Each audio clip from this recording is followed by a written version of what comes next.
Olá, está no ar o Jornal Terra Viva, segunda edição. Veja o que é destaque no agronegócio no Brasil e no mundo a partir de agora.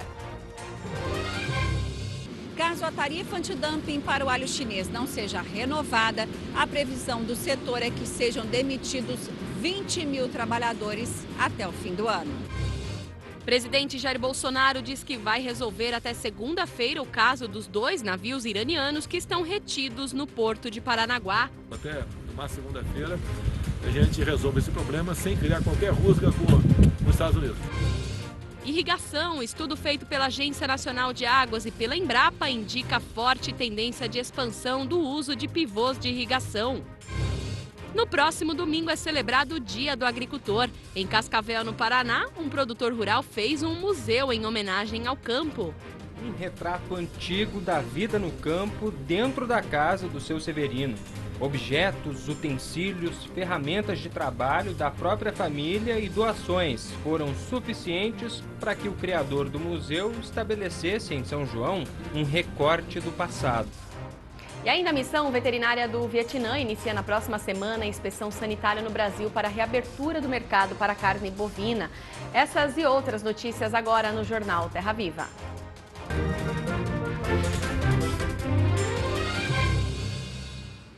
O Ministério da Economia vai decidir até outubro se o governo vai manter ou não a tarifa antidumping para a entrada do alho chinês. Uma nota técnica do Departamento de Defesa Comercial, com mais de 200 páginas, foi publicada na tarde desta sexta-feira. O documento deverá subsidiar a decisão do governo sobre a taxação. Para os produtores nacionais de alho, sem a cobrança da tarifa, o país seria inundado pelo produto chinês e isso provocaria demissões no campo. Há 23 anos, o governo aplica tarifa antidumping para a importação do alho chinês. São $7,80 para cada caixa de 10 quilos. Com a tarifa, o alho que vem da China entra no Brasil num valor que equivale aos custos de produção dos agricultores brasileiros. Mas, sem a cobrança, o produto entraria 30% mais barato, situação que colocaria em risco o setor nacional.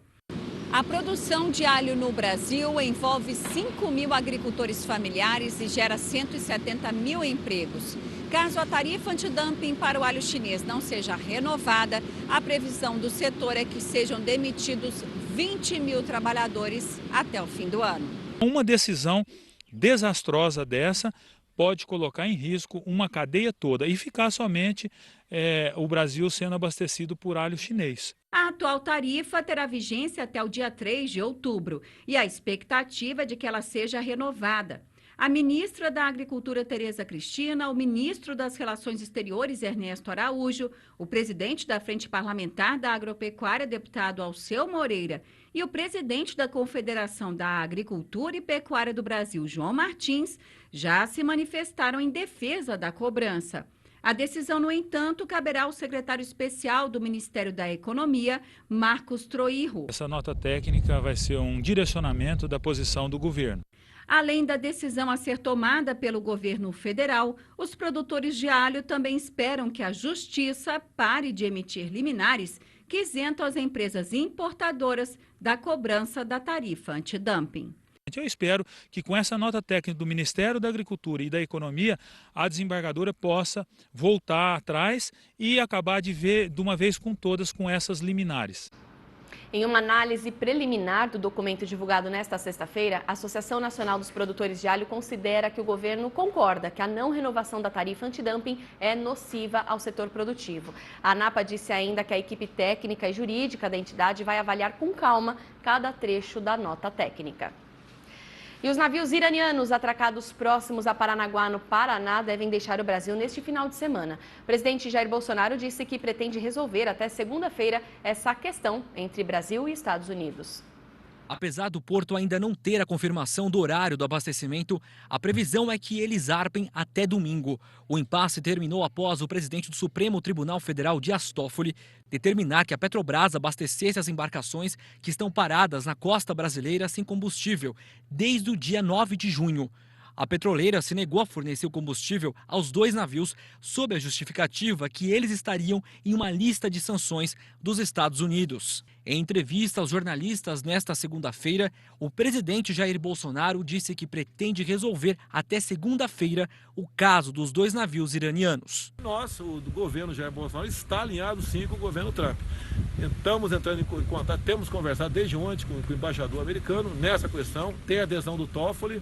Agora, bancos não querem, outros, não querem receber o recurso para esse reabastecimento do navio. Então, eu espero que nas próximas horas, ou até numa segunda-feira, a gente resolva esse problema sem criar qualquer rusga com os Estados Unidos.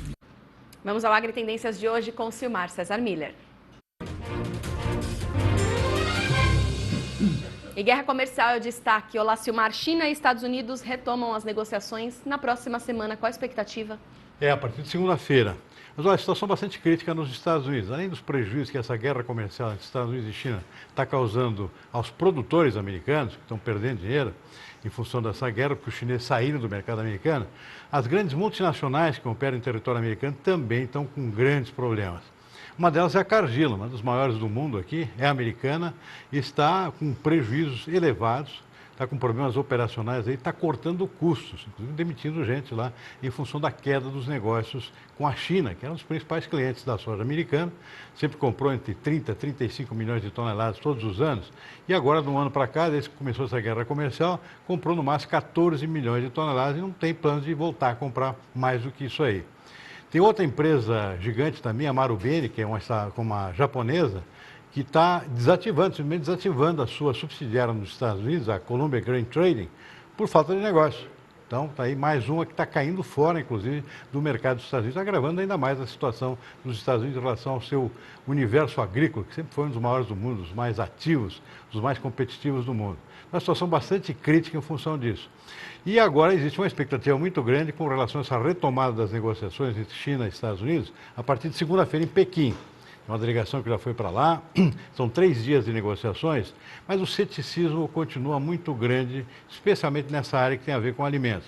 Os chineses estão muito preocupados aqui em retomar esses negócios com os Estados Unidos, porque perderam a confiança no seu abastecimento, desde essa guerra iniciada pelo presidente Donald Trump contra produtos chineses, que acabou causando retaliações de parte a parte e fazendo com que os chineses abandonassem totalmente o mercado americano. Então, a preocupação existe com relação... Expectativa por um lado, sim, a preocupação continua existindo com relação a uma eventual retomada que certamente será de pequenos volumes e não restaurando aquilo que se comprava dos Estados Unidos anteriormente pelos chineses, que eram os maiores compradores de soja e outros produtos agrícolas americanos. Enquanto isso, o Brasil segue sendo beneficiado. Este ano, como já foi ano passado, e possivelmente no ano que vem também. Tá certo. Obrigada, Silmar. A seguir, a previsão do tempo para todo o Brasil e você vai ver também. Estudo feito pela Agência Nacional de Águas e a Embrapa indica forte tendência de expansão no uso de pivôs. A cotação do dólar fechou em queda de 0,2%, encerra a semana R$ 3,77. E Bovespa alta de 0,2% aos 102.818 pontos. A cotação da soja negociada na Bolsa de Chicago subiu 0,1%, cotada a $8,89 o bushel. Um levantamento histórico feito pela Agência Nacional de Águas e a Embrapa aponta o crescimento da agricultura irrigada por pivôs centrais no país. Com imagens de satélite foram analisados os dados de 32 anos e a tendência de expansão do uso desses equipamentos para a garantia da produção de alimentos. O mais completo levantamento da agricultura irrigada por pivôs centrais no país acabou de ser lançado. O estudo desenvolvido pela Agência Nacional de Águas e a Embrapa levou em conta as imagens de satélite registradas de 1985 até 2017. Em 32 anos, a área irrigada aumentou 47 vezes. A área equipada com pivôs centrais como este alcançou 1.470.000 hectares em 2017, o equivalente a 2,5 vezes ao território do Distrito Federal. Como a irrigação é o principal uso da água no Brasil, esse mapeamento dessa expansão é muito importante para orientar o planejamento e a gestão de recursos hídricos, né? E visando, em última instância, a própria segurança hídrica do setor, né? Esse estudo que a ANA faz, ele é de grande importância para a agricultura irrigada e para o governo. Porque a gente não pode pensar em agricultura irrigada dissociada de uma política hídrica, de uma política energética. Os 3 municípios com maior concentração de pivôs no país são Cristalina, em Goiás, Unaí e Paracatu, em Minas Gerais, e possuem 2.558 pivôs em 191 mil hectares. Então, uma das funções do estudo foi exatamente identificar essas áreas que já estão um pouco mais adensadas e outras em que há essa capacidade de suporte adicional no futuro. Minas Gerais, Goiás, Bahia e São Paulo concentram 77% da área total com pivôs de irrigação. O levantamento também indica novos polos em Mato Grosso e Rio Grande do Sul. A principal função do pivô hoje no Brasil, nas principais áreas produtores, é o aumento da produtividade na segunda safra. Somados com os outros tipos de irrigação no país, como por aspersão e gotejamento, o total de área irrigada no Brasil chega a 7 milhões de hectares. Irrigar é sinônimo de produção sustentável de alimento. Você reduz a necessidade de abrir novas áreas, você cria mais, você dá mais estabilidade para a produção. Esse estudo está disponível no site da Agência Nacional de Águas, que é www.ana.gov.br. E o tempo seco predomina nas áreas produtoras do país. Acompanhe os detalhes com Amanda Souza, da Somar Meteorologia.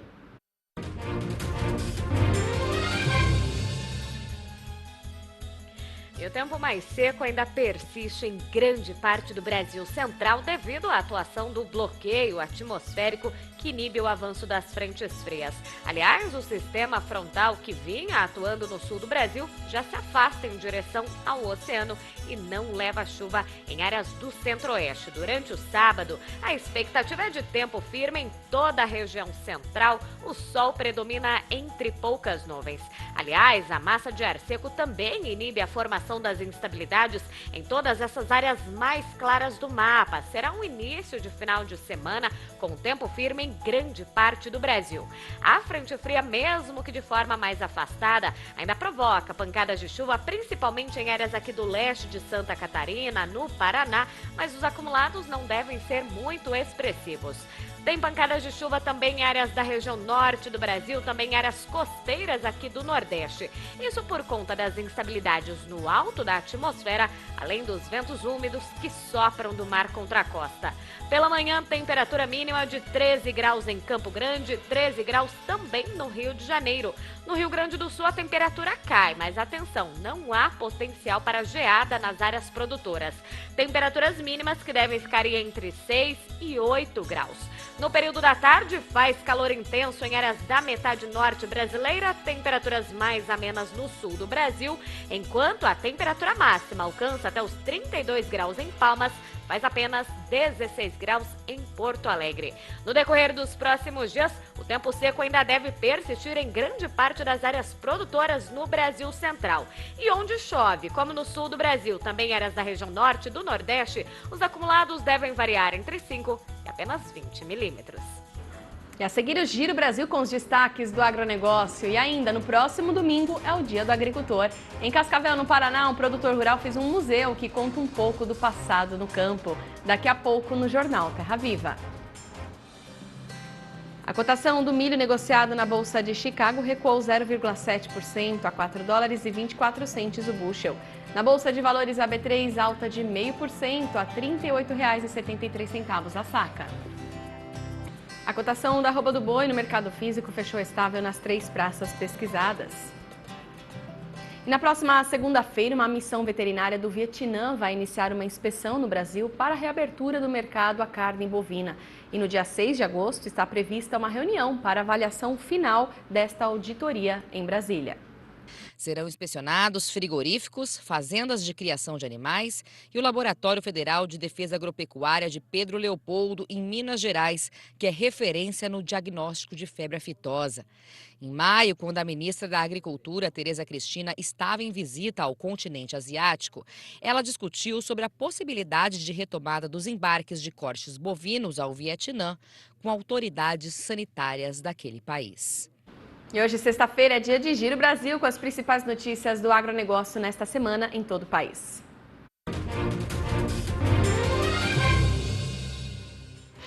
O preço do etanol hidratado continua em alta no mercado paulista. Dos dias 8 a 12 de julho, o biocombustível apresentou um avanço de 0,6% em relação à semana anterior. Segundo o Centro de Estudos Avançados em Economia Aplicada, esta alta está ligada ao aumento da procura das distribuidoras. A safra de trigo deverá ser maior em 2019. A estimativa é que no Rio Grande do Sul, a produção suba em torno de 3,4%, chegando a quase 2 milhões de toneladas. Os dados são da Companhia Nacional de Abastecimento, a Conab. O preço do mamão formosa se desvalorizou na segunda quinzena do mês no norte de Minas Gerais. Mesmo com a oferta baixa no mercado, a disponibilidade do mamão em outras praças manteve as cotações em queda na região. O formosa foi comercializado na média de R$ 1,97 o quilo, com queda de 12% frente à primeira quinzena do mês. O indicador CPEA-Exalc sobre a soja no Paraná avançou 0,2% a R$ 74,19 a saca de 60 quilos. Segundo informações do CPEA, os vendedores estão atentos aos cumprimentos de contratos que foram fechados a preços maiores e não demonstram interesse em negociar novos lotes. Mato Grosso do Sul deve colher cerca de 10 milhões de toneladas de milho na segunda safra este ano. Esse volume representa um aumento em torno de 29% em relação à colheita de inverno passada. Os números são do Sistema de Informação Geográfica do Agronegócio. E no próximo domingo, dia 28 de julho, é comemorado o Dia do Agricultor. Na reportagem a seguir, nós vamos relembrar a história da produção e da vida rural no Brasil, contada a partir de fotos, objetos e ferramentas de trabalho em um museu criado por um agricultor no oeste do Paraná. A reportagem especial é da TV Tarobá. Um retrato antigo da vida no campo dentro da casa do seu Severino. Objetos, utensílios, ferramentas de trabalho da própria família e doações foram suficientes para que o criador do museu estabelecesse em São João um recorte do passado. E se você não guardar isso aqui, vai chegar um tempo que ninguém vai ter nem ideia como é que nós trabalhamos. Segundo ele, são mais de 100 itens. Balanças, fotos antigas, máquinas de escrever. O cortador de pasto mostra como era feita a ração animal tempos atrás. E o debulhador de milho manual parece muito prático. Essa é uma peça de mais de 100 anos. Tão antigo quanto o moedor de erva mate movido a cavalo. E tão curioso como o machadinho de farquejo. Quem doou o item ao museu foi seu João. Farquejar as toras antes de serrar, daí ponhava as toras no estaleiro e fazia madeira para fazer as casas, não tinha serraria, nada antes, né? Se neste museu existe um pilão de milho movido a água, existe também um forno com mais de 80 anos para fazer a farinha de biju. A amiga de Severino, Dona Maria, de 86 anos, tem a receita na palma da mão. Quando está torradinho, a gente moe tudo. Tudinho, esse moidinho, fica menos assim, ó. Agora eu e o Severino estamos dentro de um lugar bastante especial, que na verdade foi o motivo para o início desse museu. Severino me contou que criou tudo isso aqui para guardar essa carroça, e foi nela que o senhor veio para cá, é isso? Sim, essa aqui eu posei 27 noites nessa carroça aí. Quando eu tinha 11 meses de vida, quando o pai veio com a mudança, só que ele veio com 3 carroças dessa. Em que ano isso? Isso foi em 46. Eu sou nascido em 45. E aí veio a família toda de Santa Catarina? De Santa Catarina, Canoinhas. Tanta história que não cabe aqui dentro. Em nossa visita, Severino sugeriu mostrar na prática como era a vida no campo antigamente. Desde o plantio de sementes, feito com essa lança chamada chacho. Derrubava o mato e queimava, daí você ia com isso aqui para plantar. Faz o buraco assim e joga a semente, ó, e daí joga um pouquinho de terra para esse aracu não arrancar. E aí tá pronto já? E aí tá pronto, só esperar nascer. Se menos de 3 anos de coleta já foram suficientes para criar um legado histórico tão grande, em breve vai faltar espaço nesse museu. Lembrar deste passado e ver onde chegamos é mesmo um motivo de orgulho. Hoje o Brasil tem um dos sistemas mais avançados de produção graças aos produtores rurais que produzem, preservam e estão atentos às necessidades do futuro. Nos próximos 10 anos, as exportações de grãos do Brasil devem crescer 40% e ajudarão a suprir o aumento da demanda por alimentos. O mundo precisa do Brasil. Feliz Dia do Agricultor. O Jornal Terra Viva fica por aqui. Obrigada pela companhia e bom fim de semana.